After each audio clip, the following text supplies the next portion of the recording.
congratulations on getting out of your own way in a memoir. Well, I didn't write it for anybody else. I didn't set about to write a book. I've always made things. I've always, my brothers used to call the shag carpet in my bedroom the glitter pit, because I always had some art project or another on the go, and my preferred form of creative output, most recently prior to writing, was sculpting.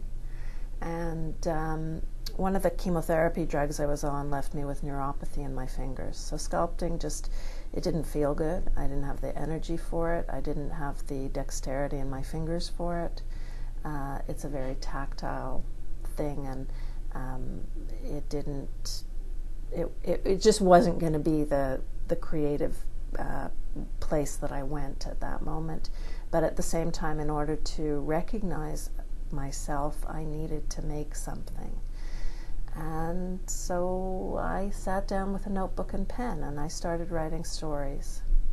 And I wrote 13 stories, which is what I initially submitted for publication. But while I was writing them, no one knew I was writing. I eventually started to show them to my husband, because I was embarrassed about the fact that I was still sitting on the couch all the time, and I just wanted him to know that I was actually doing something.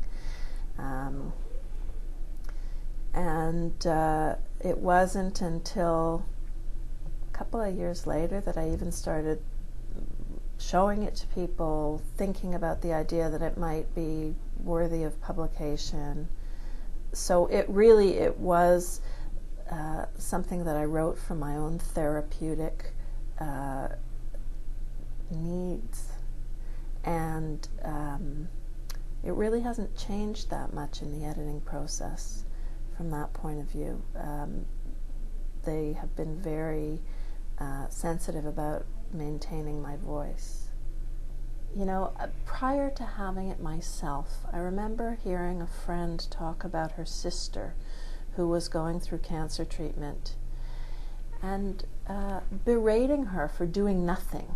She just lies on her bed all day. She's not reading, she's not doing anything.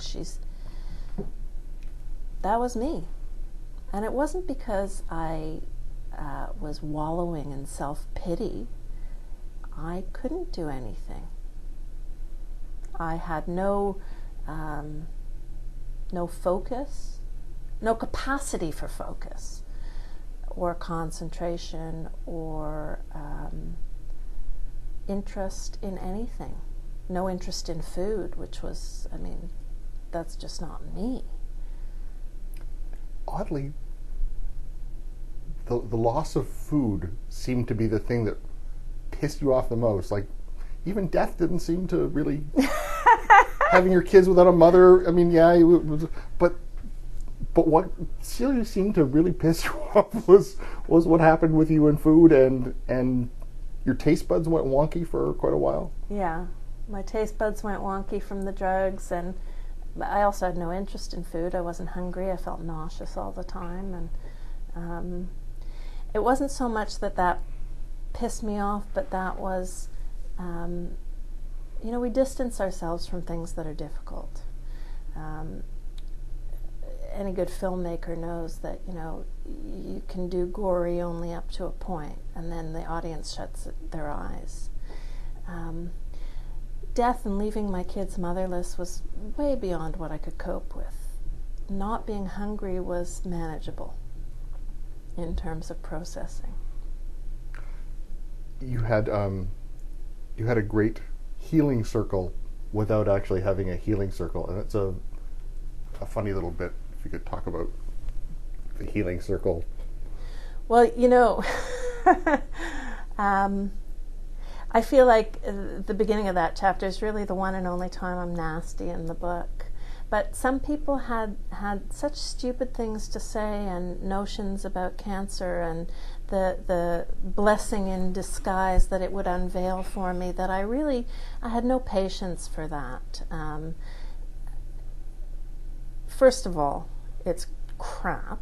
Second of all, you know, what does anybody who hasn't been through it know?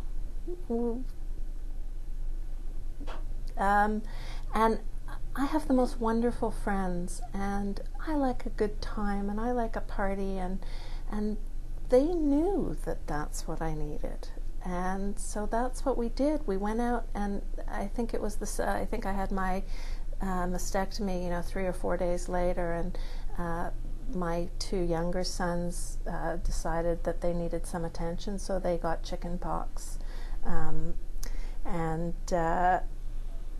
we just, it was sort of like Armageddon in our house. We were just not in coping mode, and my friend said, come on, we're going out for dinner, and there were 12 of us, and we went close to home, and we just all got piss drunk and had the most wonderful time, and it was exactly what I needed. The book is When My World Was Very Small, a memoir of family, food, cancer, and my couch. I've been speaking with the author Ruth Rakoff, and When My World Was Very Small, published by Random House of Canada.